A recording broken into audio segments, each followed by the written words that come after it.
Welcome in West Coast Edition Garden Report. John Zannis, Bobby Manning, Sherrod Blakely out in Portland. Jimmy Toscano has a way of just popping into these things. So that's not going It to is surprise. happening tonight. He was active in the group chat. He was feeling the game. Jimmy might be coming. Jimmy's going to surprise Jimmy us. is coming. I have no doubt about it. What you have here? 145, 117. I want some numbers. When was the last time Celtics scored this much back-to-back games? Ooh, I don't think I can do that, but I I don't can. know it. I'm waiting for somebody smarter than us with research capabilities. It's probably not hard to find. But wow, So right? What was it last game? 130, right? 130 on the dot, right? 137, 130. Yeah. So I'll pull that up in a minute. But it's still unbelievable shooting night. And again, we play the make-miss league game. It's really nice when you're the one making all the shots versus, last night watching Utah do what they did. But 56 field goal, 57 3-point, percentage, 26 assists. And again, Utah started in this one, 14 to 15. It's just stuff was falling. It was just one of those games. Tatum was in his bag. Schroeder, who knew Dennis Schroeder was good, Bobby? Schroeder isn't just good, he's awesome. And he saved this team this season. You know what? Yeah, he pretty much has. Dennis, this is the I spent some time on Twitter arguing with people about this today. The Dennis Schroeder stuff just seemed to get out of hand. It's like people are expecting him to be a player like that he's never been in his career, not even taking into account that they got him for nothing. And right now, where would this team be without Dennis Schroeder? They would have some serious problems. He's really saved them a lot. In a lot of games. You think of where Pritchard went. If you had to rely on Pritchard, imagine. And then, let's say a G League guy or some cast-off, you'd be in real trouble at point guard. And, before Schroeder got mixed in with the starting lineups, the closing lineups, Marcus Smart was really struggling. And I thought that was one of the great things he did was take the pressure offensively off Smart, let him be who he was in 2020 range there when Kemba was rolling and you had Hayward and that kind of stuff. The more I watch this team, I don't think they're the exact same roster, but the feel around this team to me is starting to resemble 2020 a little bit. They don't have the talent that team did, but it's starting to fit together in a very cohesive way. They're playing off each other well. The offense is coming alive. I didn't expect any offense even resembling this year. So even if it's just a spot thing, the fact that they're capable of this is impressive. And obviously it stems from Tatum. It stems from Schroeder playing at his best. But to get guys like Cantor, Freedom rather, you have Grant mixing in here, Smart having solid offensive games. Yeah, I don't want to go. I don't want to go there this early in this conversation because I don't want to make this about that yet. But the one thing they've had a difficult time doing is fitting Jaylen Brown and Jason Tatum together right now. That's when you talk about cohesion. The one bump in the road they've had when they tried to integrate Jaylen back in, and when he was playing before. We haven't seen that yet from this team, figuring out the best way to maximize those guys together on the floor.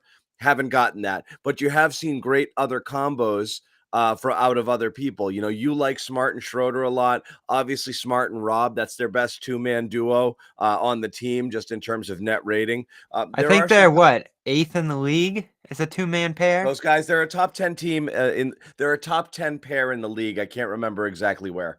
But yes. Yeah, they were up there. Yeah, they're up there.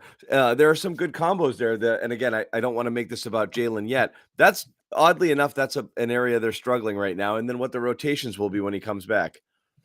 Yeah, and they haven't had a lot of opportunities to look at what the team is going to be in those situations. I think it's still just 6 games all year that they've had the full cast. I know. Not very cohesive when it comes together, and that's in that dynamic there. And fortunately, we did hear from Ime today that they're going to wait it out with Jaylen this time. So I wouldn't be stunned if Jaylen misses this whole West Coast trip here to just get that right. He's on the trip. He's pushing to play like crazy. Better to just leave him out of the equation for as long as possible because you're playing well without him. There's no urgency. I know there is on his part for some reason or another, but you have something good going here. I don't think there's any rush to integrate Brown. You still have upwards of 60 games left in this season. There's a good rotation rolling right now that you like with Schroeder closing, Grant mixing in with the starters, Horford playing great when he's out there. So, like, I like what they look like without Brown right now. And that's not to say they're better without Brown to do that kind of thing, but these guys have had the opportunity to mesh. And you're right. You think of what are we talking about now with Brown? 2 games on top of 8, so 10 games without Brown with the hamstring plus another with the knee. So that's 11 games that they've been without Brown this season. As many games as they've had him, they've not had him, and they've had a lot of opportunity here to create good, solid rotations without him. And I want to see it keep rolling. The record's really good. I don't have it off the top of my head. They played well in that stretch without him the last time. Now a win and another great offensive performance the game before this in Utah. Something's clicking. I don't know if it's a case of just Brown and Tatum not being able to mesh out there at the same time. And like I said, I hate going there because it feels like it's an unnecessary hot take. It's just an observation. That's when you're talking about meshing, that's the one thing we haven't seen yet. As you started mentioning it, but what you have seen is they've unlocked a few things. Marcus Smart, like, you look at the evolution of the team in a lot of different ways. And again, I was as happy off a loss as I've ever been yesterday, just watching the way they played. And I know people will be like, the defense was atrocious, but like, if Celtics play like they played against Utah all season long, they're a 4 seed, and you'll be there. I mean, you'll be satisfied with that effort, night in, night out. But you've unlocked a couple of things. Marcus Smart's clearly getting better at this as the season goes on. He had a really rough first few weeks as he was figuring out who he was supposed to be on this team and in this offense. And again, since the Smart comments, and they mentioned it a bunch on the broadcast, I mean, since that, Smart has played a lot better. The offense has run through him a lot more. Tatum has gotten better. Brown hasn't really been around for it.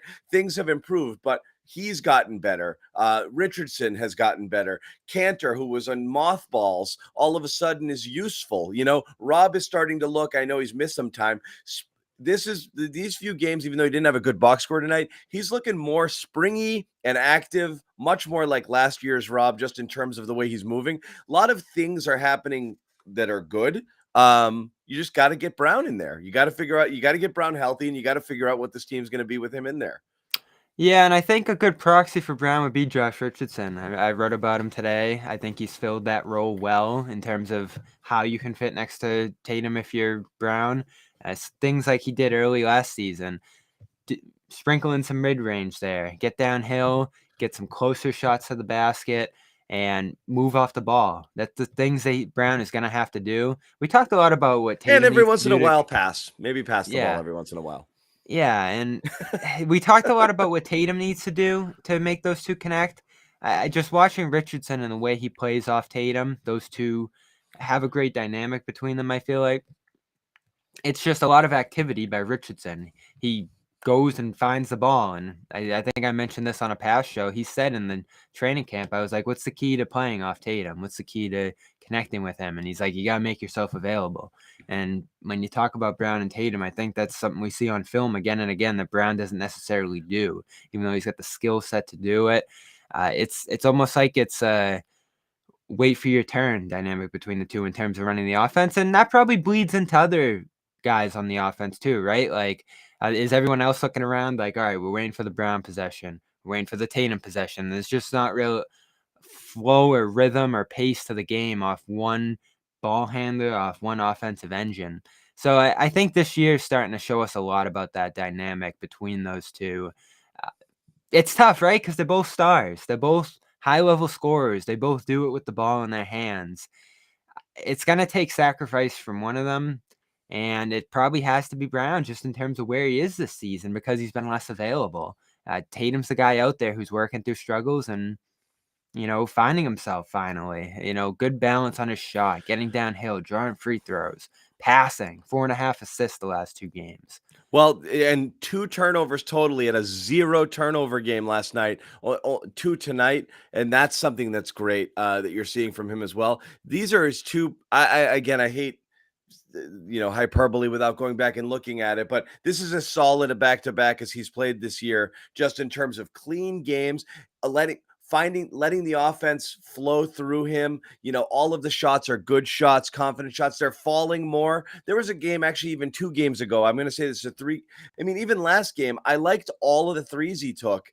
I liked every shot he took. It just didn't fall, which was a And the bummer. But three still not quite there. he was 4 of 35% over 6 the last 2 tonight. So games. Yeah. so he had it. He just went 2 for 11 yesterday. Mm-hmm. But I like that a lot. It's just getting downhill. What did he have? He had double-digit free throws tonight, I think. Yep. 10.5 the last 2 games.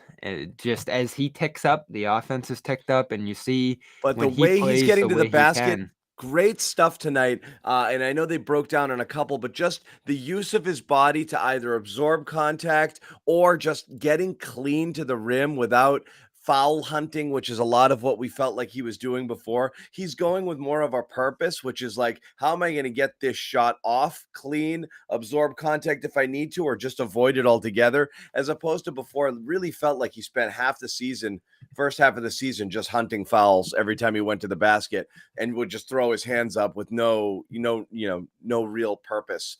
So he's just much, much, much better, offensively. He's got that little swagger back, he's got that thing where it's like, here I come, so Tatum's The body arrows. language, Scal was talking about it. Yeah. It was completely different from the early going here. And Yeah. they set a tone early that if we're going to have any gripes out of this game, it's probably Ime, right? Disrupting it in the second quarter there. I mean, they Yeah, could but have you know just. what though? How many times have we seen it go the other way, right? You get away with a substitution rotation early. You go back to it late, it kills you, and now you've blown the lead and you're entering the fourth quarter. In this case, the bench let a 21-point lead get down to 4 or something, or 2 or whatever it was, and then they went back to the bench in the third quarter and they extended that lead. So they did hang in there. And Rob got himself in foul trouble again. Kind of lack of discipline there on his part, knowing he's really the only big. But Yeah, and that actually helped them against they did Nurkic. well. They did well in those Cantor minutes. They did well Yeah. with that unit in there. So in the third quarter, the subs did their job. In the second quarter, they didn't. Yeah, and for Tatum, I'm looking at the shot chart again here. Mid-range just a mess in this one. And I did write about the mid-range shot for BSJ last night in the notebook. And like his numbers, mid-range this year, they're in line with his career average. So everything else has fallen down, and the mid-range isn't helping him. Like leaning on that, he hasn't done it well his whole career, 39%. 39% again to start this year, and he's taking more of them. Most since that 2019 season. He's not quite there as a share of his overall shots. I think he was 26% from mid-range that year. Right. Taking 22% of his shots from mid-range this year, but well above probably his low in 2020. I think it was when Brad was really pressing that down to go toward exclusively threes and layups. I think we talked about the step back last game, right? Does he need the step back? We kind of settled on yes. Does he need the mid-range? I know you're a mid-range proponent. He's Again, not I'm great not a at it. mid-range proponent. I am a good shot proponent. I don't care where it comes from. That's a good point. That's all I say. If you get to a spot and you're clear and you're open and you got free and that's where you are, shoot it. That's a good shot. Like it's not mid-range per se. It's just like I said, is the bad thing is contested twos. It's just that the long contested twos are the worst thing. But work to get to your spot wherever your bread and butter is and hit those shots. I'm fine with them. Tatum's problem is they're really long twos, and that's where he gets burned. I don't know if you're looking at the shot chart right now, but he is miles from the paint on some of these twos, and that's where that's the problem. you That's kind of it. say, why not just take a 3 here? If he took a million threes in a game and completely cut out those twos, I think it'd be fine. You probably My feel high better school about coach, that. my high school coach would yank you if you took a shot with your foot on the 3-point line or just inside it. He's Yeah. like, even then, back then, he'd be like, that's the dumbest shot in basketball. Before the 3-point explosion in sports, high school coach would say, get off, do not shoot that shot. It's the worst shot in basketball. I know, and to In think this Kevin in this Garnett day had the and career age, he had.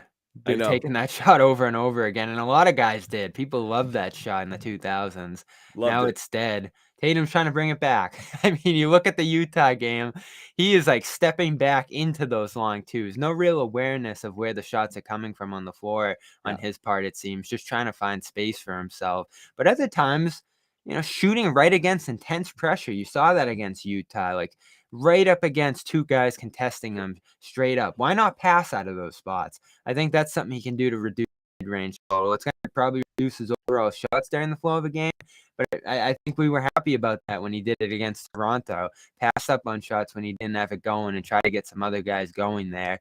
Again, this is a real good week for Tatum in terms of finding the sweet spot between creating and scoring, and obviously this team needs a lot of scoring creation from him to get to these totals. You see the engine that they can be when he's himself, even with the limitations that they have offensively as a team. But that's the key. Like, you're not drawing free throws from those mid-range spots or the deep twos, whatever you want to call them. You're not setting up guys to get second chance opportunities from those spots, really, I'd say. You're not getting guys going downhill unless you're doing some pick and roll in those spots, and you're probably not. Most of this is isolation, right? Just dribbling away against a guy. So, like, this is a good game, but I'm just staring at the shot chart here, and I see the big 6 red X's across the free throw line there out to the wing, and those just aren't great shots for him right now. They've never been. We're this many years into his career now, the percentage really hasn't changed. When I wrote that BSJ article, there was an interesting thing Matt Moore shared that, like, the more mid-rangers that you take, this is across NBA history, it like taking more doesn't make you better. You're either good at it and you've got it, like you're Chris Paul, you're Kevin Durant, or you're Tatum and you're 39% from there. No matter how many you take, you're always going to be 39% from there. And when you look at his history, that's pretty much it for him. So he'll make himself more efficient, more consistent. I don't think those shots really add much to his game. It's nice to have it in your arsenal. He certainly does. Like, he can get those shots off in crunch time at the shot clock. But that's That's the the other thing, point. John. Like, there's That's when you 18 need on the them. clock when he takes a lot of these. Yeah, that's the problem. Again, we've talked about this. A player like Tatum doing what he does and being able to be long and have that step back and get off those contested shots is great. When offense breaks down and you hand him the ball with 7 seconds on the clock and you're like, get a shot off. A lot of people can't get a shot off. He can. That's a skill. Just simply being able to get a decent shot. Most people cannot. So that's where you use those. That's the only time you use those. Late in the clock, when there's no opportunity to run your offense and work the ball around, it's okay. We've got to get a shot up here. I'm gonna do it. You get the ball early in the clock and you take 10 seconds with it, and then you fire up one of those. That's obviously not what you're looking for. But Why do you again, think he does it? Is it I just aesthetic? think Is it the I contact thing in the lane? I don't know. it's what you grew up with. He grew up watching Kobe. Yeah. It's much simpler than we make it out to be. Is you model your game after a guy who's setting people up and then pulling up in their face. That's just what you do, and that's what he's done. Just want to remind everybody again, Sherrod Blakely in Portland is going to join us in a little bit. Sherrod, of course, with Bleacher Report and various other outlets. Bobby Manning, writing for CLNS Media and Boston Sports Journal. He has articles up on both sites right now, so make sure you check those out. And we'll obviously have something on tonight's game as well as they head to LA. Plus, CLNS Media, we've got full court press in the next few games. We've got a couple of reporters covering the Lakers and the Clippers, plus Sherrod will be out there as well. So we've got a ton more stuff out west from this West Coast trip. We don't sleep. We'll be coming to you, bringing you post-game shows. I can't wait to see Nick in the field. This is the comeback. Post-game shows, and right, exactly. Josue will be out there. Nick will be out there. And Sherrod will be out there as well. So we are fully covered for the next few games. With what is it? Monday, Tuesday? No, Tuesday, Wednesday. Yep.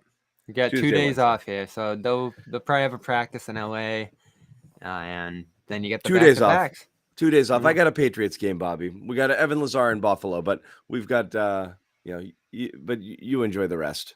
LeBron available. That's a big boost to this week. Yeah. Phoenix losing their win streak. That would have been cool if you were going. We may head out to Phoenix too, so stay tuned on that. We may take the road trip all the way to Phoenix. It would have been cool to have history lined up there potentially in a game like that. I don't know what exactly number it would have been, but Golden State took it pretty convincingly, and Chauncey Billups. I mean, things are. You probably don't want to go the Portland direction yet here, but like it is. I know Scal was talking about it on the broadcast, and you do watch this team right now, and just the GM situation that we hinted at last show. Things are falling apart there bad, and I think that's probably where you start to reel in the takeaway a little bit from this game on a Celtics perspective. I mean, you faced a dead team here that is just reaching its end as an era, it seems like, and never played good defense to begin with. This was always a good get-right game against a team like this, especially when Cantor was on that side. You'd love to go at him there, but like they are just out of gas, it seems. We'll see if Lillard gets back, if he ever even makes another appearance in that uniform. Like I think we're closer than people realize on that It might be coming to a head. But you need a boss. You need somebody calling shots That's here. what they're waiting for. We'll see what happens here. And I don't think a GM comes in. I think I know you're saying it's closer than it seems. Typically, it's gonna be dictated by Lillard, right? A general manager doesn't walk through the door and immediately set fire to things. You have to take stock of what you have a little bit. So I don't know how fast it's going to happen. We'll see. We'll see what Danny's going to do. No Danny announcement today. I guess we'll see. Be tomorrow. I was hoping. Out of town. I was hoping. A couple things we did want to talk about because people were excited to see it. I hate I don't want to pour cold water all over it. But Neesmith is still a freaking basket case out there, and he's still totally lost, and he just runs into people all the time, and he's out of position a ton. But that's fine if he can come in and knock down some shots. So it's nice to see some confidence, gain some confidence by just seeing the ball go down a little bit for him. That's all you want out of him. I think he's not going to be a guy who can give you major minutes. Hey, is this guy going to try to join us here? Who is it? It's not Jimmy. I thought. What is this guy? Sherrod. Can you guys hear me? We can hear you. Oh, Sherrod. Jetlag City. Yeah, we got you. Can you hear us? I can hear you. What's up, Portland? It's a little noisy here in Rip City, but I do not have Sherrod. You don't have him? Oh, there he is. There he is. Right here. Anyway, what are your thoughts, Sherrod? Welcome to the broadcast. What a beatdown. This was bad, man. This was really bad. I know they didn't have Dame Lillard, and obviously that impacts your chances of winning, but damn. This was really bad. I mean, Grant Williams getting it done, Tatum, Schroeder, Peyton Pritchard. I mean, you go down the line, everyone had a big game. Peyton hit shots from damn near half court, hitting logo Lillard shots in this game. Even though the game was out of hand, it doesn't matter. I was dreaming of that. This was like the stimulus package that Ime needed for this team. They needed a night like this where everything seemed to fall in place. Even when the league got down to like 1 or 2 points, you never really got a feeling as though they were going to lose this game because Portland just never really. They made a few shots, but for the most part, Portland's a bad team right now. They really are. I talked to Chauncey Billups after the game, and this was the first time he said he's addressed the team after a loss. Usually he just kind of lets them do their thing, but he had to speak on this one, and the message was pride. They didn't play with any kind of pride. It's one thing to get your ass kicked, but at least get your ass kicked trying to play with some type of effort. You played your Pistons card and got Chauncey. Games like that. For the Celtics, we've seen a lot of games like that where they just didn't seem to play with a tremendous amount. Now I know why Sherrod went to Portland. You played your Pistons card with Chauncey? That's my guy. His team is not very good, unfortunately. Tough job for him to enter into. I was just saying, Sherrod, like it feels like that whole thing's coming to an end, like sooner than anyone can imagine. Yeah, they're gonna have to do something. I mean, it really does feel like they're at that point where they got to blow everything up and just start. And if you're the Celtics, I mean, I would look long and hard about some of those pieces on that Portland roster that I might want. That's the exciting thing, right? A lot of these guys would help you. Because I still think Covington didn't play well, but he's a guy that I think you could help you do some good things. I stay away from Dennis Smith Jr., though. I will absolutely stay away from him.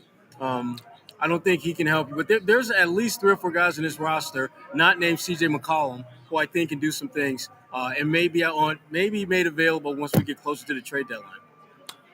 Yeah, Covington potentially a TP guy. I want to look at the salary. How are you going to Briefly. mention trades and not mention Nance? He's been a future Celtic for like 4 years. He's another guy, and they don't play him much. You know, like I said, there are 3 or 4 guys, and I didn't want to mention his name because we always mention his name. He's literally his name is. Well, these are the kind of guys potential you need. future Celtic, Larry Nance, right? I mean, I don't know which. I mean, have we talked more about him or Ben Simmons when it comes to the Celtics? I don't know. Yeah. It's pretty close. Get ready for Ben's name to reemerge if Portland's selling. And yeah, Nance, Covington, both TP guys, 10, 12 million bucks there. That would be a huge opportunity if Portland goes in that direction. Let's mention it because Sherrod talked about it in passing. We were talking about Neesmith. Good to see some shots fall. I know the Pritchard stuff is all garbage time, but man, did he need this? Did he need something like this, right? Like, he did. Yeah. Badly, right? This was so big for him. I mean, even getting that first one to go. You know, and again, it was garbage minutes, but he literally needed to see the ball go through the rim badly. Him and Neesmith. And I felt better about Neesmith only because he didn't really see Neesmith. It seems like his biggest issue is he just doesn't take enough shots. That's the thing. It's not just he doesn't take it. Like we had this issue with Brad last year. If you put him out there, you gotta try to unlock him, which means you know he's going to be passive. You either got to tell the guys, I want him to get a shot or two early or run a set or two for him. You can't just let him be out there and then let Jaylen shoot 15 times and never look at him. And even in those games where Jaylen's cooking, and there's been a lot of them, but you're not going to get anything out of these guys unless you get them into the flow. Neesmith has to get some shots up when he's out there. And he did. I think he played in that stretch where they, the plus minus of his unit, they were out there was fine, but I think he had one shot. It was a miss. Wasn't even a 3, one field goal in his first stint. And that was it. And then in the second time out, he did get a couple of shots up, which is great. And you see how much the bench is into it and how much support they have. You got to empower the guy a little bit when he's out there. You got to get him some looks. And that's incumbent on the coach and the stars to look for him and see if you can get him going. Yeah, because otherwise he's useless out there. Like right. But this was a perfect storm to do that, John. Because because there's no pressure. Well, no pressure in the fact that you're playing the second worst defense in the NBA. And when you look at the way Tatum was able to get to the cup for layups with no one near him, which to me is mind blowing when you can be the best scorer on a team and you're able to get to the cup with no one coming close to touching you. So they needed this. I mean, this was a perfect team for them to kind of get all that feel-good mojo out of them and just really go and have a couple of days to kind of, focus on the LA teams and feel good about yourself. Feel that you can maybe turn to Pritchard for a few minutes here and there, and he won't be as like ice cold as we've seen him up to this point the last couple of weeks. But that's the thing is like those guys, what's the impact Pritchard made last year? Instant offense. He was able to score for you, and that was a bit of a revelation. He's been so ice cold, and the nose definitely set him back. He really shot poorly with that face mask on, and just the minutes have been so down because Schroeder just ate them all up, and we said that was very possible at the beginning of the year. I know you and I, Sherrod, thought like, I don't know where these Pritchard minutes are coming from. So he's out there with such a little chance to make an impact. It is important to see some shots go down because they had not been at all. Yeah, and I think the point you made, John, about supporting those guys, giving them structure to actually succeed in those minutes is important. I just couldn't stand going as deep into the bench, running like an end-of-game garbage time unit in the second quarter like they did. Put these guys out there with Tatum. Put them out there with some regular starters. That's give always them a chance to succeed. That was my big thing last year, which was on the games where you were missing a star. I'm like, start Neesmith tonight. Get him run with the big boys in minutes that matter instead of the ones you're playing them in. You're playing them with bench units or end of game situations that don't really matter. I've even floated the idea of doing it for real now, when you're fully healthy. I don't know if you can do it now just because I think you're a good team that is trying to win. And it's such a packed league this year, and I don't think you can break up rotations that are working with guys who aren't playing well. I mean, again, you see in this game, Pritchard piled it on in the end, and Neesmith did a few things, but they're not playing good. They get opportunities again and again, and they're not playing good. They're not playing better than the veterans. They're not even close. So this idea that you can just force these guys to play good just by shoving minutes their way isn't going to work.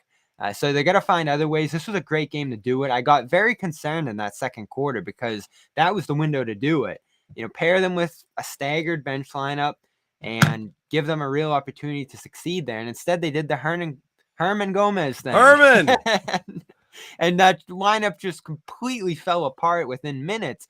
The leads down to 2-3, as Sherrod said. And look at how concerned Sherrod is about the Herman Gomez minutes. You can't keep them out there any longer because Sherrod, the league's in trouble. There you go. Yeah. When Herman got into the game, I love that he's Herman. The first minute was just terrifying. I mean, first he turns the ball over, and then he slips, getting back on defense. And then he's launching shots like it's garbage time. It wasn't garbage time when he got on the floor the first stint. It was actually a decent game. It was actually a decent game. He makes me so damn nervous when he's out there. That lineup made sure that this was going to be a decent game for at least a stretch. Him specifically makes me nervous because he likes to shoot. He likes to shoot. Yeah, we saw him the first minutes he had in a long time, right? He had those 5 shots in 4 minutes, and we're like, Herman, pump the brakes, buddy. You got 4 other guys on your team. This isn't like who scores the most points gets the next 10-day contract. It's not that kind of party. It was like Ime just wanted to love some content our way, and I wish he was good. I love the Spanish players, the Spanish national team. $6 million trade filler there. If we love our Vitor Favorinis. We love those guys, But I don't know. He hasn't even shown a minute of promise here. So is Parker alive? Technically, I know when the game was over and I was in one of the media rooms, he was one of the first people that went past me, so I know he's here. He's alive and breathing. By the way, no shower for Jabari after the game. Hey, that's out of my my zip code, but if he decided not to, I think he'd be okay. Yeah, right. He'd be okay. Warmed up. You have a shower-free Saturday. He's good. Speaking of Parker, I don't know if you guys have seen, but Garrison Matthews is killing it in Houston. The guy that the Celtics let go with Parker. So that's something to keep an eye on around the league, at least. Is he's starting for them? He's hitting close to 50% of his threes since then.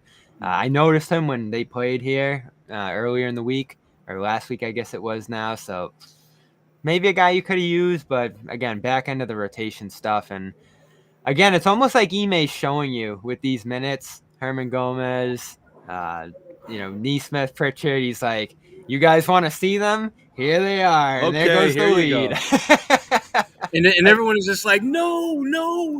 Look, I mean, it's what are you gonna do? I mean, there's no alternative. You got to play these guys. You're down 3, 3 rotation or starter, caliber guys tonight.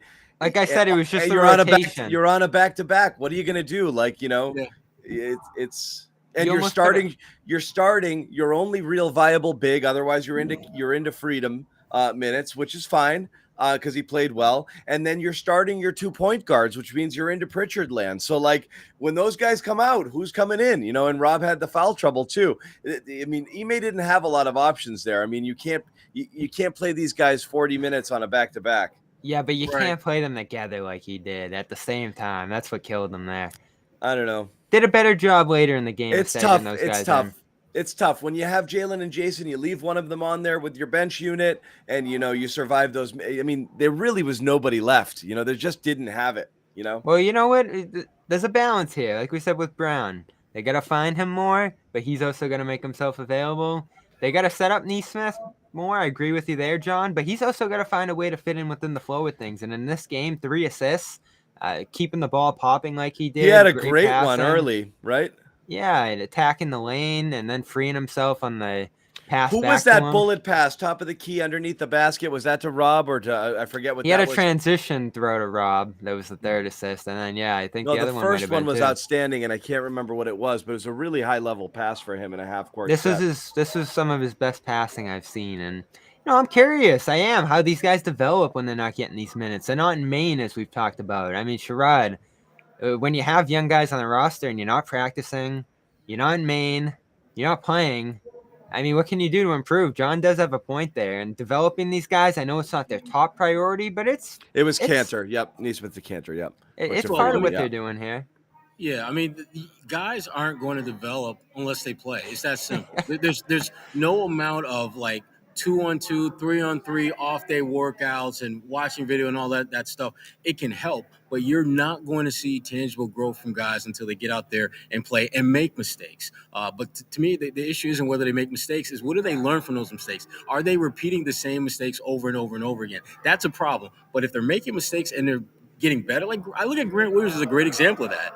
You think about what Grant Williams was a year ago, and it's dramatically different than He where he wasn't is that right guy now. driving on the baseline through contact. I mean, think about. I mean, how ridiculous would we have looked if we looked at Grant Williams doing a pump fake 3-point shot, take 2-3 dribbles in, and shoot a little floater on the He baseline? is so confident right now. Yeah. I And even saw that red outfit he was wearing in Utah to the game with the Nikes. I mean, he's showing out through his wardrobe too, just how confident he is right now. Yeah. I mean, they're getting lots of different guys. I don't know if you guys talked earlier about what Marcus Smart was doing. He was in full. Let's I do mean, Marcus. well, here's the thing. They clearly read the scouting report, and the scouting report indicated that you go at CJ and you go at him often because he's just not big enough. This is one of the issues that Portland has had for years is that their guards are too small, and bigger guards like Marcus Smart, they're either going to post you up and just use their strength to get buckets, or you're going to do what Dennis did, which is just blow by you and force you to either give them layups or they get fouled. I mean, CJ picked up like 3 of his 4 fouls and within like 90 seconds because they made a concerted effort to go at him. And that's, again, kudos to Marcus Smart and Dennis Schroeder for recognizing that particular matchup and the Celtics for being smart enough to attack it. I thought that was really one of the big keys of this game. They found matchups and situations that were in their favor, and rather than fiddle around and overthink the process and try to swing the damn ball 2 or 3 times too many, just beast little fella. Mouse in the house. Crush him. He's been the biggest benefactor of Ime on both ends, I think. His willingness to post up, his willingness to let guys shoot mid-rangers, the switching on defense works so well for Smart, and he just makes it all connect out there. And then I think bringing in Schroeder, too, huge difference over last year. He looks healthier, certainly. The burst that he has right now is good. The strength in the post that you talked about there, Sherrod, he was moving CJ. And I don't know. I don't know if Ime's gotten through to him or he just realized his role in this offense or what, but it doesn't feel like got through to everybody else, actually, is what happened. Well, I'm just talking Thank about you, the threes. John. The threes, John. The threes, like the crazy Sherrod threes. and I were among the few who were like on Marcus's side when he said what he said. And I know he was playing like crap then, but I'm just talking about the threes, though. the turnaround has been tangible. Yeah. No, those crazy threes that made us lose our mind in the past. I don't even see them anymore. less. What's happening now is that, like at the start of this game, where they made 14 of the first 15 shots, you go back and look at the ball movement between Jaylen and Marcus. I mean, they were playing that 2-man game, and that forced this Portland defense to react in Ball's ways moving that faster. Yeah, everything was just popping, and that Schroeder was moving the ball too. All of them were. He was, and he was getting anywhere he wanted to when he wanted to get there. It was bad. There's a buy-in. There's a connectivity across this team right now. You have passers everywhere. You weren't with us, Sherrod, last game, but the lineup you put out there in crunch time is the Celtics. 5 ball handlers, 5 passers, spacing the floor the way they did. It didn't work. Utah just unloaded an avalanche on them in the last 5 minutes there, but you look at that lineup that they put out there to close the game with Richardson instead of Rob, 136 offensive rating in those 5 minutes. The stuff that they're able to do just because of the amount of playmakers that they have a ton of versatility on defense because everyone defends here, but I feel like everybody on this team has the ability to pass. And we opened the show talking about, maybe why this looks a little bit better without Brown now. Not saying that they're better without Brown or anything like that, but I think that's it right there. Brown, skill-wise, out of all the regulars on this team, probably the worst passer, the worst ball mover out of all of them. Even the centers. Yeah. So, he's got to catch up to be able to join this dynamic here. Yeah, and once that happens, they become ridiculously scary at that point. But we got to get there. Well, that's the thing is, one is a matter of health, and Ime did say prior to the game, and this pisses me off a little bit, and I don't want to go down the negative path. It's just this hasn't made sense from the get-go. That he'll stay out until he's 100%. That's what we assumed happened last time, that he was out until he was 100%. He missed a significant amount of games. Nobody expected that he would have returned without being fully healthy. So this is the first admission that this time he's not coming back till he's 100, which means he didn't come back at 100. He came back at less than 100 and tried to work his way through it, which was really stupid, and cost them a few more games. We'll see how many. But number two, the elephant in the room is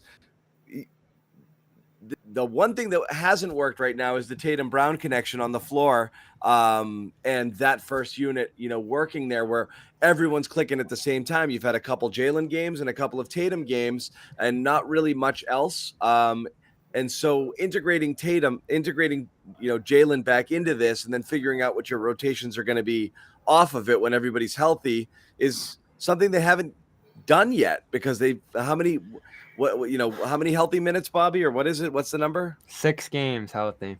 Yeah. Even at this stage, that's a paltry number when you're talking about your two pillars, if you will. It's weird because Tatum. It seems that the message that Mark has put out there, Tatum is taking it to heart. I mean, he looks like he looks so much more comfortable trying to get other guys the ball than he has at any point. You don't see nearly as many of those possessions where he brings the ball up, he looks to his left, he looks to his right, he looks at the guy in front of him trying to guard him, and he just goes to the cup. Now he's actually looking to dribble, drive, and pass to Marcus, or try to set up. I've said this, he has passing skill. He has willingness to pass. This whole selfish line, I know he addressed it last week.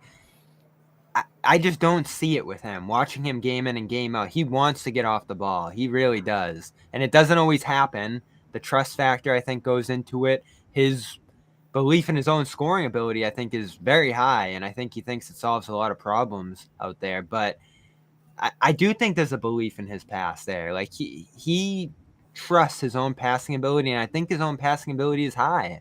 I don't know about Brown. And that's really to me the last hurdle with Jaylen, because the one thing about Jaylen we can say is that every year he's been in the league, he's gotten significantly better in one specific aspect of his game. But the handle, the shot, but the ability to be a playmaker still is an issue. The ability to get others involved, because to me that's at the heart of you making the guys around you better. That's the one thing that Tatum does not do at an elite level. He's getting better at that, but he by no means is an elite player at making those around him better, and he's trending in that direction. I'd say the last week or two. Jaylen, not so much, and obviously injuries have a lot to do with that. But even when he has been healthy, it just hasn't been there. And John, to your point earlier, hamstring injuries, and we talked about this when he first went out. It's one of, if not the most unpredictable injury as far as when you're fully ready to come back, because even if you're feeling good. And again, I went through this a number of times with Jerry Stackhouse years ago, who had multiple hamstring injuries. There's just no true, undeniable, you're ready to get back out there and you're not going to have any issues moment. You're just going to there's really more of a kind of roll of the dice type feeling when you're coming back from a hamstring injury. So I don't freak out when guys come back and they come back too soon, because there really isn't a clear timetable. The only issue I had with the Celtics was that they gave the impression that he was going to be coming back in a very short period of time, like 7 to 10 days, I think was the initial diagnosis. And Ime said that this isn't a long-term injury. Yeah, and it was 3 weeks. My first thinking was that doesn't sound right, because either this was a very, very, very, very minor tweak, or they're completely missing a boat on what hamstring injuries are like. Because I don't. If someone says they've got a hamstring injury, I'm automatically thinking that's 2 weeks. I'm not going to have them. 2 weeks if it's just very, very minimal. If it's more than that, then it's going to take Well, longer. what's up with Brown? I mean, we can knock the Celtics medical staff and Ime and the whole thing there, but what's clear is that he, early in the injury, and even today, Ime said it again, he's pushing like crazy Every to player come wants back. to play. It's the team's job to save the player from themselves. You know, every guy wants to get back out there. You know, and you're supposed to put them through a battery of tests, you know, prior to a game or in practice, through a workout, see how they're moving, see if they have discomfort, and you're testing it. And if there's anything that tells the medical staff they're not 100%, they're supposed to say, I don't think he's 100%, and the decision's made. It's not the player. How do you feel? You know, you ask a player how they feel when they have injuries that are just pain tolerance, you know, not injuries that can be exacerbated if you go out there and play. Never with that. It's all, you know, can you play through the pain today? And that's what you ask them about. With this, you're just supposed to, he's not ready. So I don't get it. You don't listen to the player here. It's the opposite. You're supposed to not.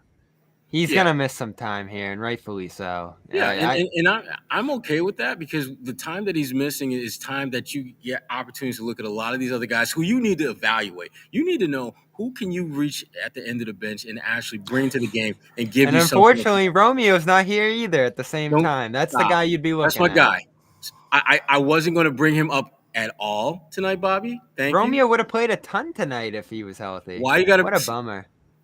Did I just say I was, Bobby? This is why you can't have nice things, Bobby. You don't listen. You don't listen. We're not talking about Romeo. Come on, Bobby. He's on the injury report, isn't he? I mean, yes. So is Al. And we haven't talked about Al, so touche. No.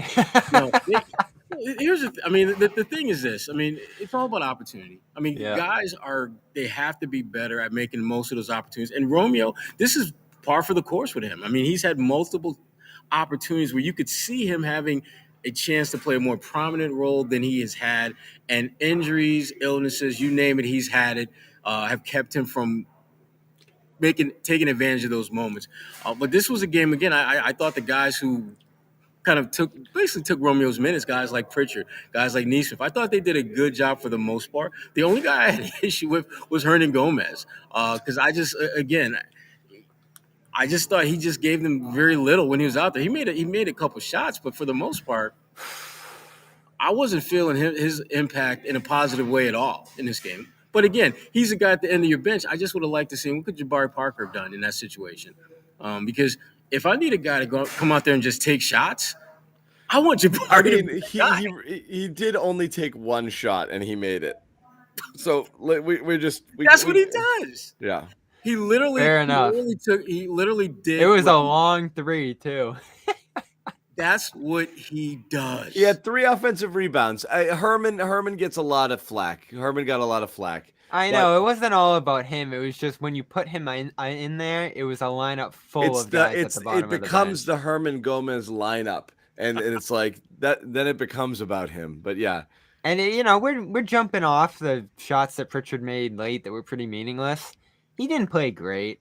He didn't have a good game. No, he didn't. I just needed.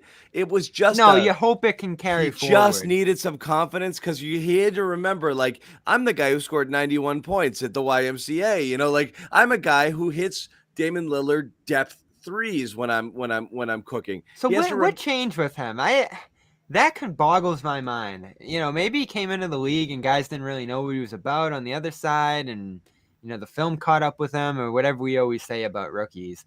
He was such an impactful player early last year, Bobby, and now he's just a guy who comes in and shoots at the end of games.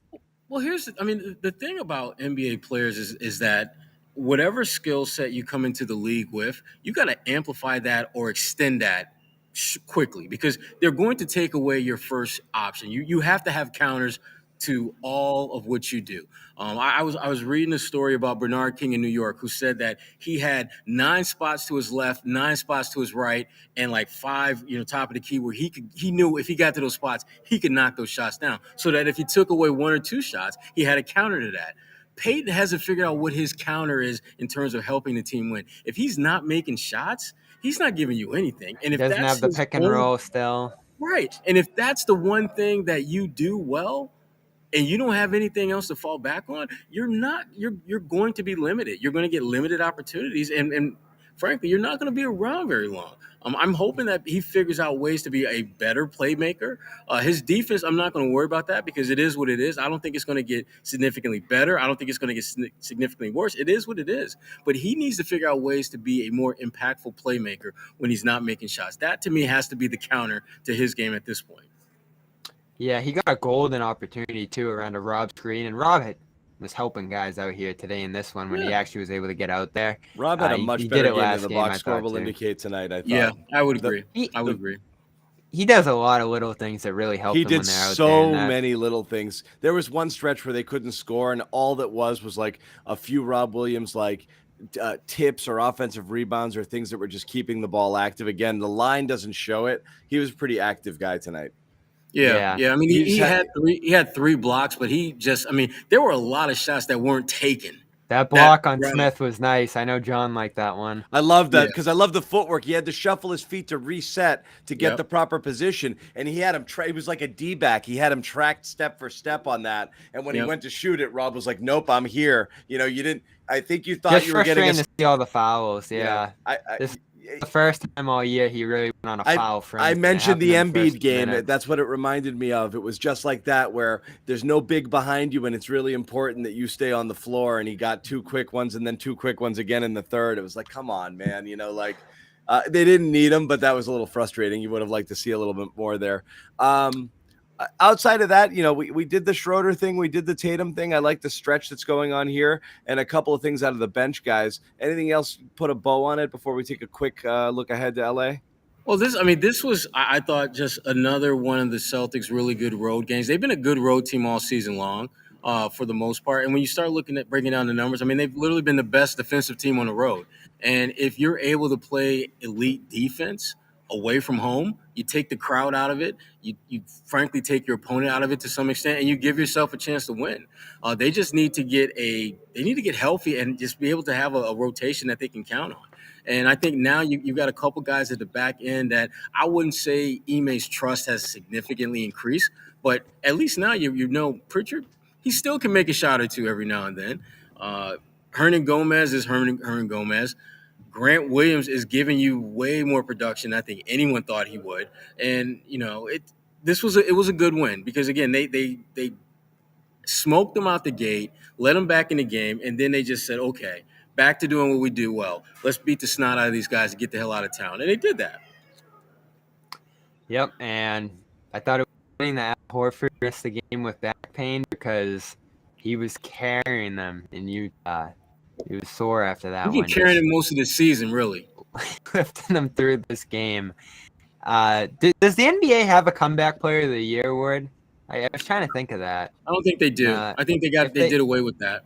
If they did, hard to pick a guy other than him. I don't think there's a big injury guy. I think they still have it. I think Randall won it last year. Or is it most improved? Yeah. Most improved. That's not really what I mean. I mean like a guy who was hurt the year before, bounces back. Like the NFL has a big one, right? And I think baseball has one. But Horford would be the guy. He's the bounce back from just being dead in Philly, not doing much last year in Oklahoma City, to being one of the best all-around players in the league. And, we talk about this offensive awakening here. I guess this is my last question off these last 2 games for you two is it real? Or did he just catch lightning in a bottle in Utah and face an awful defense here in Portland? It's not real. Even an awful defense, you're not going to shoot 57%. So yes, you're not going to look at 145 and say it's real. But this, in a normal world, shooting normal percentages is still a 120-something point game, which is trending in the right direction for what you want to see. But really, it's about how they're getting their buckets, less whether they're actually falling. And it all comes down to, as we said, ball movement, making quick decisions, playing with a little bit more pace. When you see them doing that, you feel a lot better about the direction that they're going to go. And again, when you see Jason Tatum playing the style that he's playing now versus what he was during his kind of rut, even when, like I said, last night was a poor shooting night from three, overall his offensive game plan was solid. And then tonight was a really clean game too. So you got to like what you're seeing in that regard. So it's again, it's about how, and I like it. I like what I've seen from them the last few, even dating back a couple of weeks now. Yeah. You believe in Sherrod? They going back to 32% from three. Again, I don't think they're a good 3-point shooting team. And I don't think they're going to be great, but that's the whole point is offense takes work. You have to work at your offense. And that's what they're doing right now. You got to work at it. That's the thing. You always think about work for defense. You got to work for buckets too. You can't settle. You can't stand around. You can't just take the first shot that's available early in the clock. You can't give it to somebody and just get out of their way. That's lazy offense. They're working for their buckets now more, and that's more encouraging. But it takes sustained effort when you're not a lights out shooting team. And even when you are, like Utah, you got to work. You got to work the ball around and get those shots until it just becomes what you do. You can't. What I hate with them is, and we saw it last year too, you'd have a stretch. I remember there was one stretch where they had like a 28, a 30, and a 32 assist game all, kind of bunched together. And then they just went right back to what they did before. You hate to see them regressing into bad habits.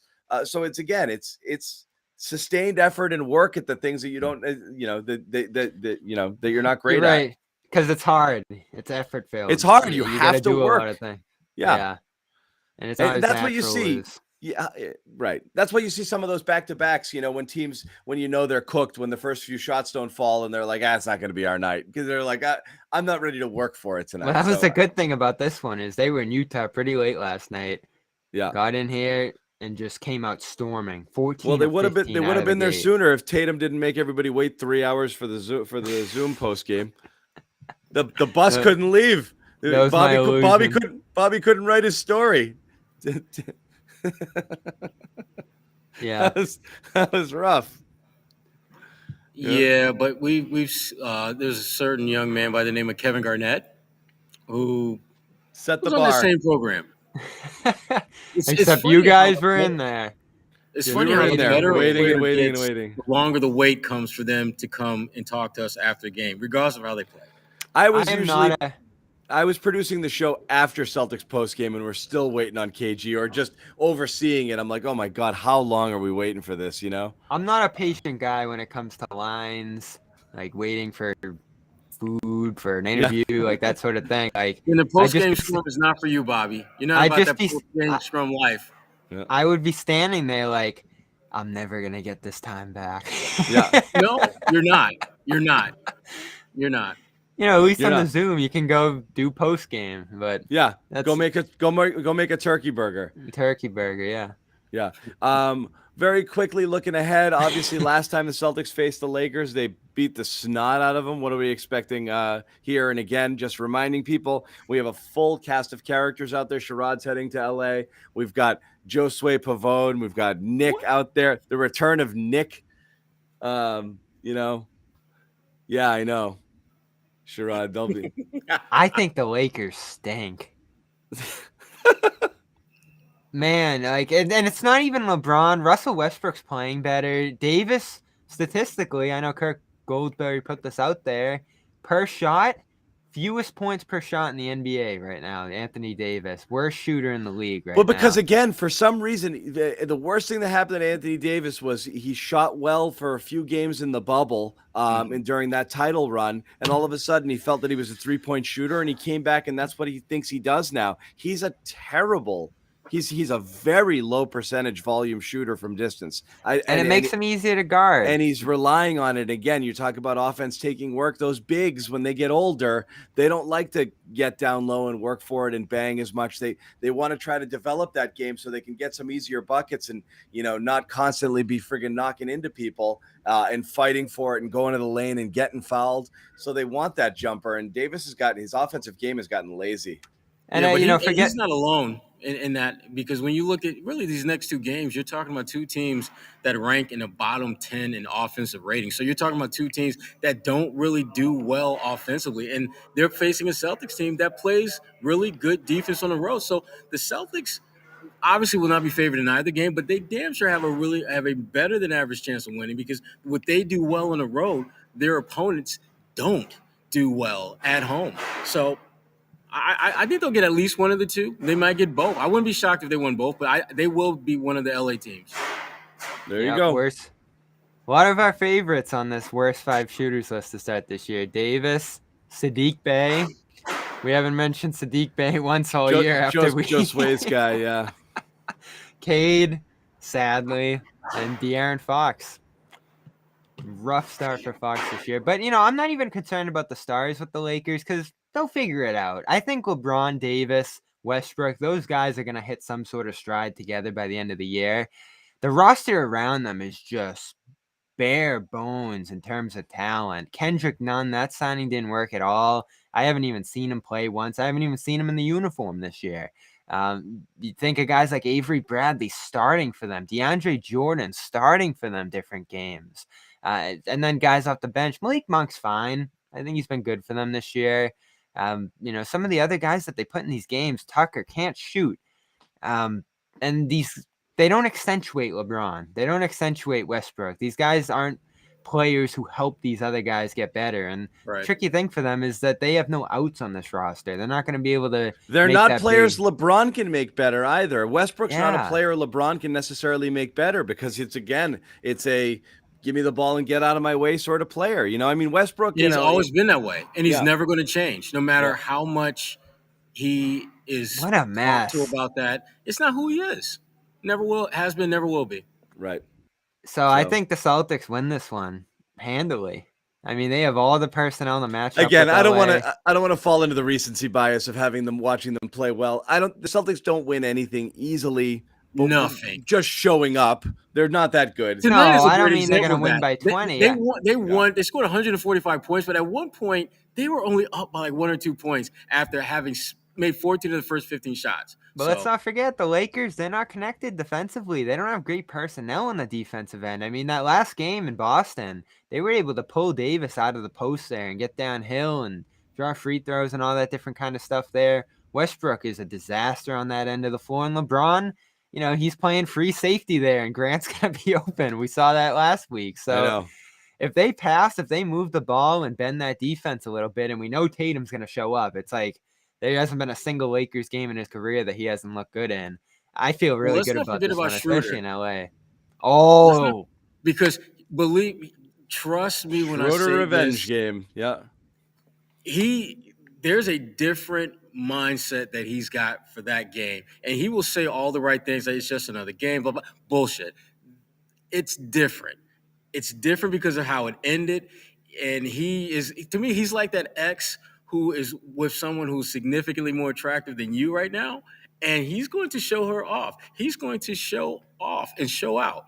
Expect a huge game from him. Would not be surprised if he sets a new career high scoring against the Lakers. That could actually be a bad thing, though. I don't want it to go all the way toward Schroeder's big scoring night. And he hasn't had one of those nights yet where he just takes over and everybody else gets left out of the equation. He had a 38-point game that one time. I missed that game, yeah. But, he hasn't been disconnected from everybody is what I mean. No, he can still do that and be connected because, again, they're so bad defensively that he's going to get great looks.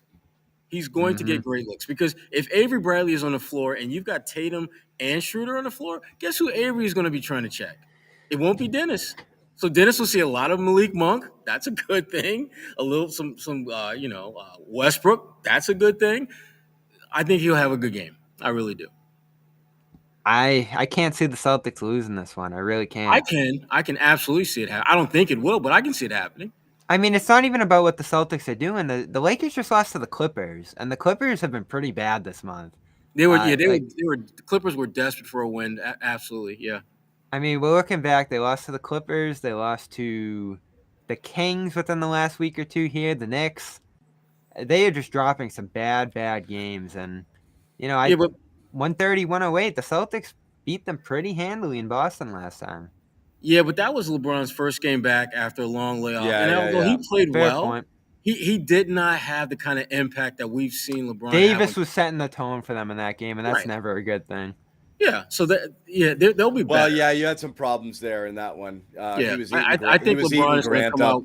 Yeah. Yeah, I worry about LeBron coming out. If you're the Celtics, I worry about him really trying to set the tone right from the gate. Would not be shocked if he takes like the first 5, 6, 7, 8 shots for them just to really kind of establish the Lakers. They're not playing around. They're trying to get this win. So Gonna be again, fun. we'll have full coverage. We got a couple days off. Patriots Monday night. Make sure you follow us for that. Monday night game versus the Bills. That's a huge one. Evan Lazar will be live and I will be live after the game. He's out in Buffalo covering that one. Like I said, CLNS is on the road, baby. Okay, Lazar in Buffalo, Sherrod's in Portland. The whole friggin' cast of characters. I think we gotta see. I think we going out gotta to see. LA. Yeah. I think we gotta see Nick on the street with some Lakers fans and Evan with some Bills fans. That'll be good content this week. God. Evan's table jumping. Yeah, he's doing it. He's doing it. No, he's a serious guy. He's a serious guy. He doesn't do that stuff.